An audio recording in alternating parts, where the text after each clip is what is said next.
Merci, merci. Mesdames, Messieurs, bonjour. Chers Québécois, chères Québécoises. J'annonce aujourd'hui que je mets fin à ma carrière politique. J'ai informé le président du Parti libéral du Québec de ma démission à titre de chef de parti. Le caucus des députés choisira sous peu un chef intérimaire, puis nos instances planifieront la tenue d'une course à la direction au moment jugé le plus opportun. Je ne commencerai pas non plus mon mandat de député de Roberval. Je remercie encore une fois mes concitoyennes et concitoyens pour leur soutien. Il faudra donc tenir une élection partielle dans la circonscription dans les délais prévus par la loi. Je présenterai bien sûr ma démission au lieutenant-gouverneur afin d'assurer la transition la plus harmonieuse possible. Le résultat sans équivoque de l'élection générale, après un mandat pourtant marqué par un redressement et une relance historique du Québec, m'amène à prendre cette décision. Le désir de changement s'est clairement exprimé. Il faut donc en assumer les conséquences. Une nouvelle personne, peut-être même une nouvelle génération, si les militants le décident, guidera la prochaine étape de la vie de notre grand parti. J'ai été très fier de représenter le comté de Roberval, la région du Saguenay-Lac-Saint-Jean, et d'y baser mon action politique. Fier aussi d'avoir été un premier ministre de région, habitant en zone rurale auprès d'agriculteurs, de forestiers et d'entrepreneurs à proximité d'une communauté autochtone. Ma fonction m'a permis, je crois, de faire en sorte que ma région, que les régions en reçoivent les fruits et les bénéfices ont été appréciables. Je crois que c'est ce que les électeurs ont voulu reconnaître en me renouvelant leur confiance le 1er octobre. Je les remercie de leur amitié et de leur soutien. J'ai été tellement fier de parler d'elles et d'eux partout au Québec, au Canada et dans le monde. Je crois, j'espère qu'ils comprendront ma décision dans les circonstances. Avec un bilan plus qu'enviable et le résultat de l'élection du 1er octobre, après avoir mis toute mon énergie au service du Québec, demeurer en politique, à quelque titre que ce soit, est au-delà de ce que je me sens humainement capable de faire. Je demande aux Québécoises et aux Québécois de le comprendre et de me laisser prendre congé en paix. Au total, j'aurais consacré près de 10 ans de ma vie au service public. Ce sera toujours pour moi une grande source de fierté. Je veux prendre un moment pour remercier les femmes et les hommes qui se sont engagés en politique à mes côtés, y compris celles et ceux qui ont été défaits le 1er octobre. L'équipe formidable de députés qui ont rendu possible tout ce qu'on a accompli dans les 4 dernières années. Ce fut un honneur d'être leur chef.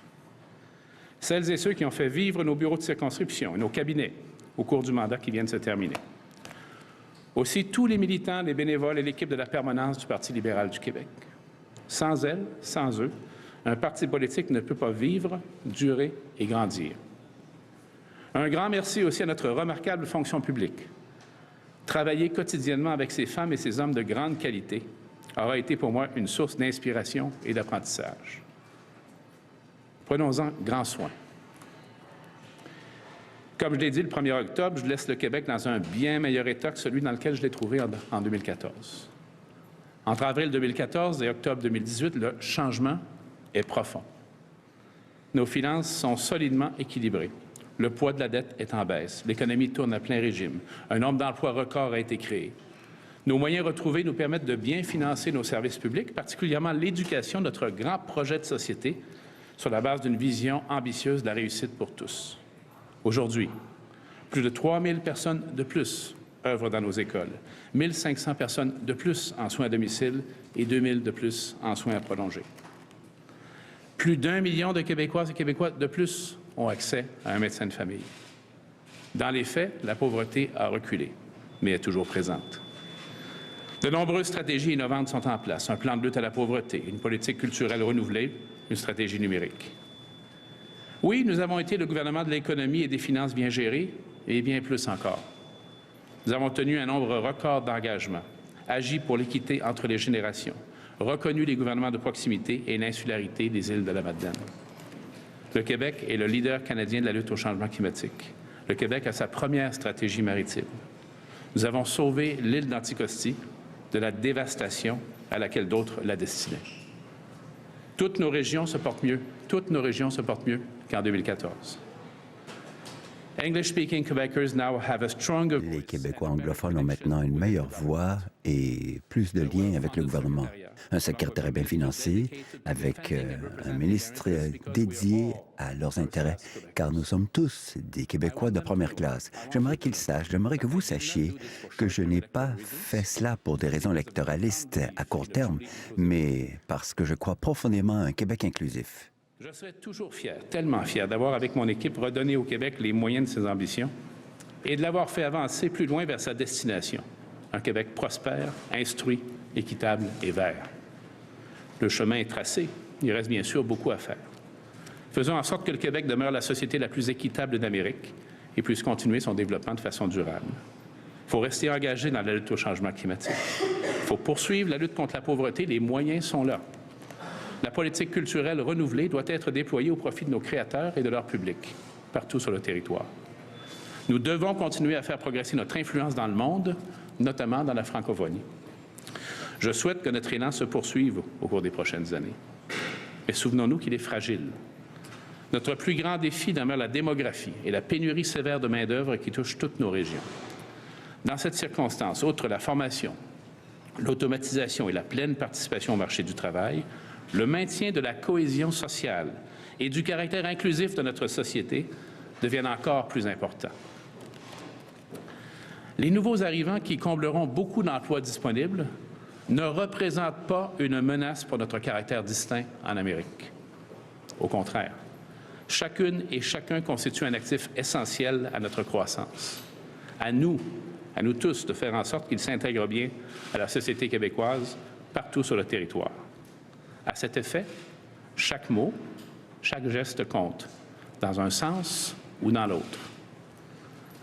Il faut impérativement continuer à faire évoluer notre relation de nation à nation avec les Premières Nations et les Inuits.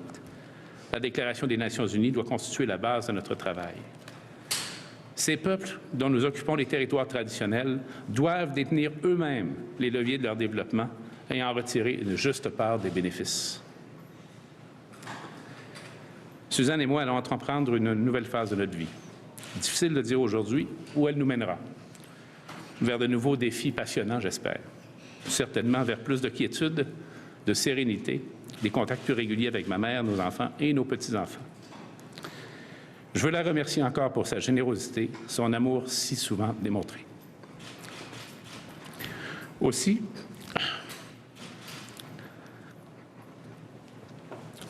pour son écoute, sa connaissance très fine et personnelle de la vraie vie du vrai monde, comme on dit chez nous.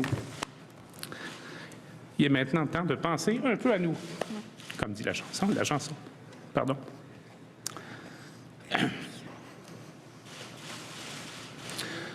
Je veux terminer cette déclaration en vous parlant de nos libertés. Au cours de nos 400 ans d'histoire, nous les avons défendues, parfois jusqu'au sacrifice ultime. Elles sont contenues dans les chartes québécoises et canadiennes des droits et libertés. Elles sont précieuses, donc fragiles. Prenons-en grand soin. Voici une belle phrase d'Amin Malouf, à méditer. À méditer.